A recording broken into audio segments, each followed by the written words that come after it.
Welcome to Whips in the Dungeon.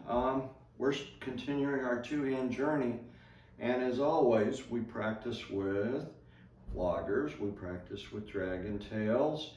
I'm in the process of acquiring a matched set of cats, a cat of nines. There's a gentleman in Louisville, Kentucky that's making me a matched set, but quality leather work takes time, and you're just going to have to be patient. But eventually, I will be practicing with a matched set of cats.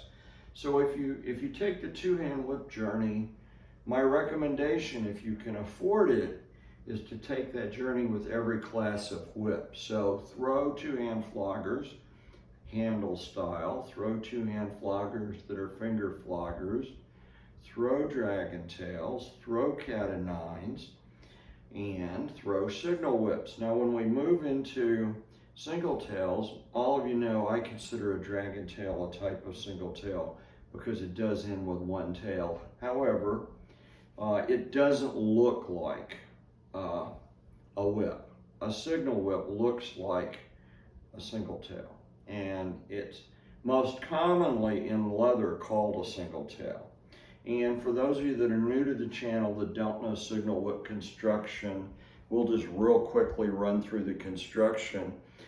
Most single tails have a wrist loop or a hanging loop to be able to hang the whip up. When you store it, I recommend you just hang it up straight. Don't store it coiled, because if you leave it coiled, it's going to develop a memory. It's a funny thing about signal whips compared to snake whips and bull whips. But signal whips, for whatever reason, tend to develop a memory, and they develop what I call a muscle memory based on the way that you throw them.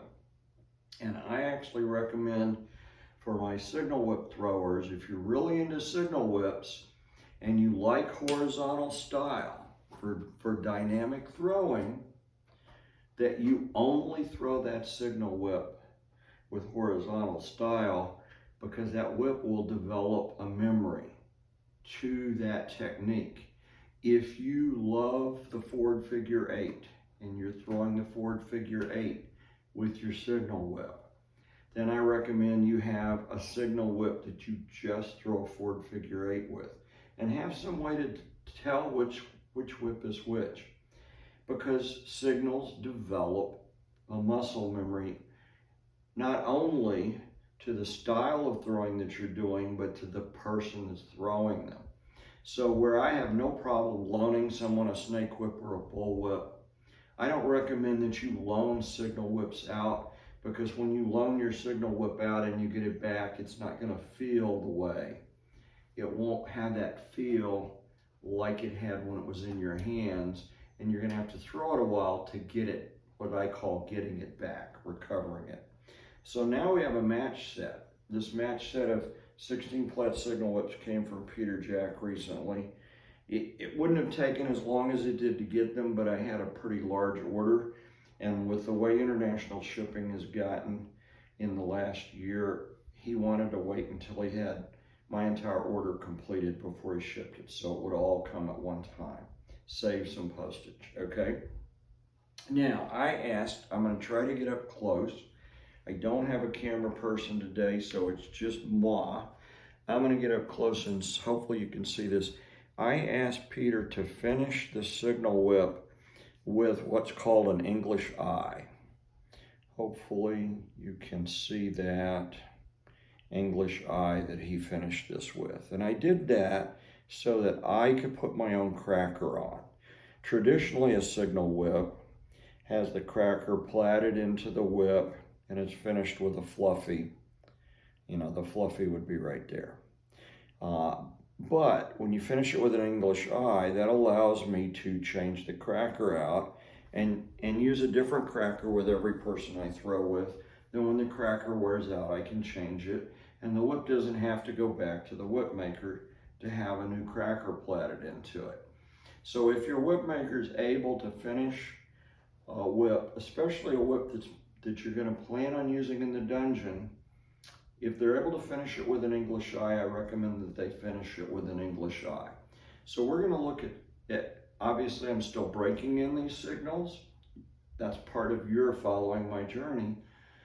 But to break them in, I don't throw a lot of horizontal. I'm going to demonstrate horizontal, but you won't see me throw it very often because I don't want these whips to get a memory for horizontal. But for patterns, you can come off the shoulder,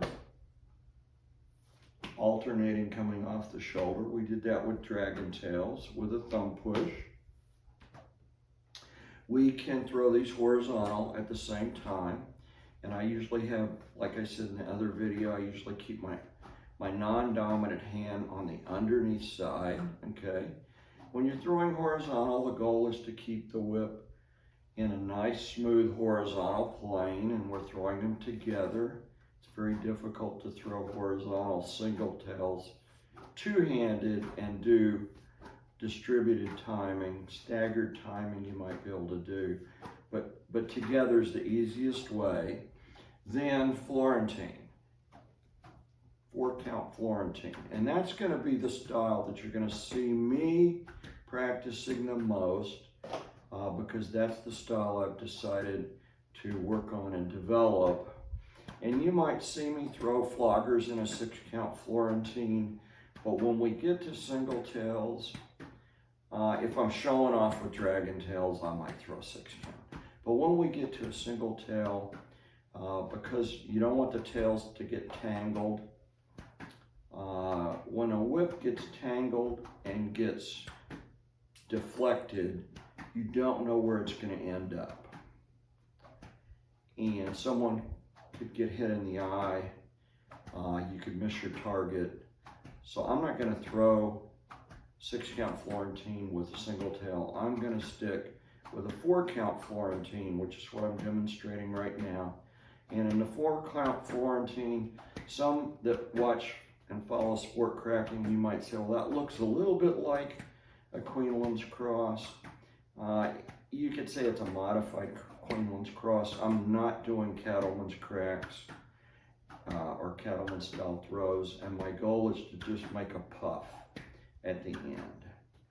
And when I'm not talking, I'm mainly focused on my non-dominant hand and controlling it, because my dominant hand has been throwing whips for 24 years, and I'm comfortable that it can do that while I'm talking.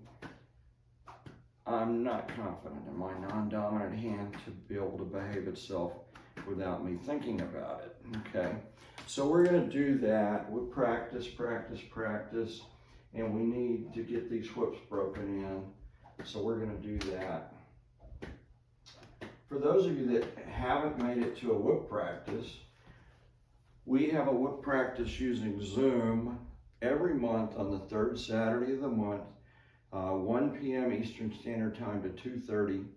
And people Zoom in, find an inexpensive tripod, throw your camera on, your phone on it or a tablet, zoom in, grab your single tail, grab the target that you practice with. I use a t-shirt a lot.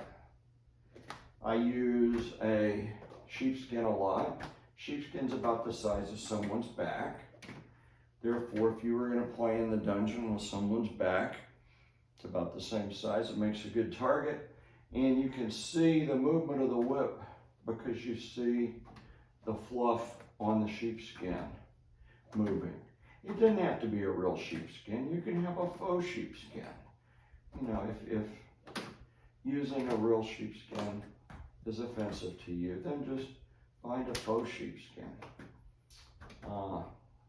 Or simply a t-shirt. Those make great targets. So that's it for 2-hand signal whips. I'm going to continue to throw these every day, and I'm pretty confident within a month they're going to be broken in well. I've already thrown 2 sessions in them in dungeon play at a party with Moodstone, and I can tell you she's in love with 2-hand work. She hasn't complained whether I'm throwing dragon tail, signal whip, bull whip. She's been happy with it all.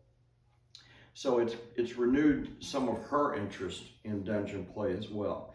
It's important that both the top and the bottom are enjoying the experience and having fun. As always, thanks for watching Whips in the Dungeon.